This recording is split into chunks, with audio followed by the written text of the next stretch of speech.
Hello friends, welcome to my channel. இன்றைக்கி நம்ம பார்க்க போகிறது எண்ணெய் கத்திரிக்காய் முட்டை குழம்பு. எண்ணெய் கத்திரிக்காய்க்கு தேவையான மசாலா பார்ப்போம்.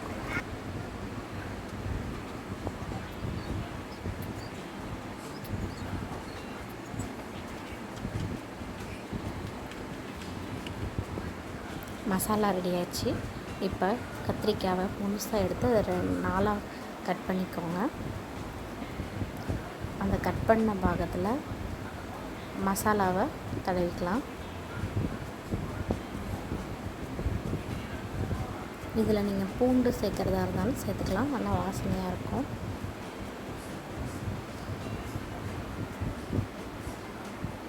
இந்த மாதிரி எல்லா கத்திரிக்காயிலையும் தடவிக்கலாம்.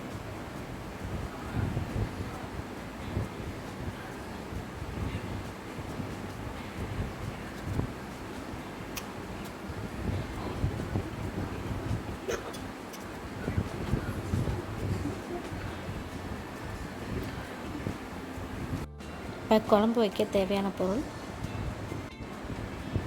சட்டியை அடுப்பில் வச்சுக்கோங்க.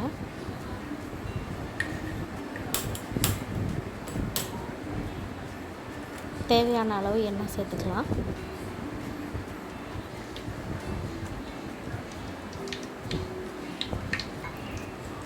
இப்போ கத்திரிக்காயை சேர்த்துக்கலாம்.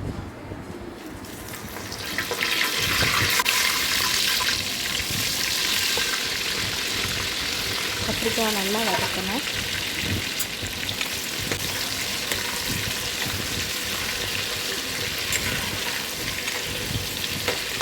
நல்லா வதக்கும் போதே கத்திரிக்காய் எல்லாம் மசாலா விழுகும்.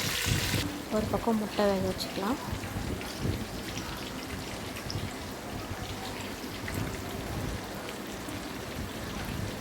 அப்பப்போ கிளறி கொடுங்க.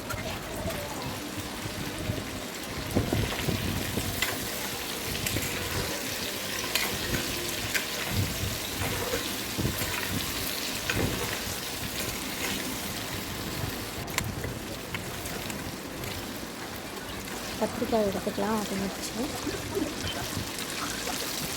அதே எண்ணெயில் வெந்தயம் போட்டுக்கலாம். வெந்தயம் பொரிஞ்சான வெங்காயம் சேர்த்துக்கலாம். பூண்டும் கல்லை சேர்த்துக்கலாம். நல்லா வதக்கிக்கலாம். கருவேப்பிலை சேர்த்துக்கலாம்.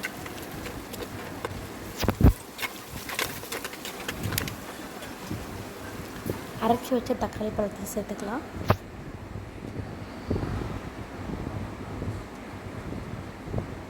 நல்லா கொதிக்கட்டும். இப்போ மஞ்சள்தூள் சேர்த்துக்கலாம். தக்காளி நல்லா கொதித்து எண்ணெய் சுண்டி வரட்டும். இப்போ மிளகாத்தூள் சேர்த்துக்கலாம். மல்லித்தூள் சேர்த்துக்கலாம். தேவையான அளவு உப்பு சேர்த்துக்கலாம். நல்லா கிளறி கொடுங்க. இப்போ புளி தண்ணி ஊற்றிக்கலாம். குழம்புக்கு தேவையான தண்ணி சேர்த்துக்கலாம்.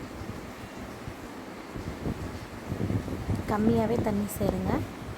அப்போ தான் குழம்பு நல்லா திக்காக நல்லாயிருக்கும். இப்போ மூடி வச்சுக்கலாம். நல்லா கொதித்து எண்ணெய் திரிஞ்சு வரட்டும். கத்திரிக்காய் சேர்த்துக்கோங்க. கத்திரிக்காய் சேர்க்கும் போதே வேக வச்ச முட்டையும் தோல் உரிச்சிட்டு கட் பண்ணி சேர்த்துக்கோங்க.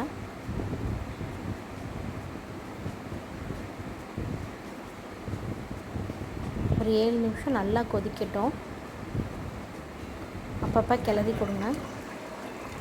இப்போ எண்ணெய் கத்திரிக்காய் குழம்பு ரெடி ஆயிடுச்சு. இந்த வீடியோ பிடிச்சிருந்தால் லைக் பண்ணுங்கள், ஷேர் பண்ணுங்கள், கமெண்ட் பண்ணுங்கள், சப்ஸ்கிரைப் பண்ணுங்கள். நன்றி, வணக்கம்.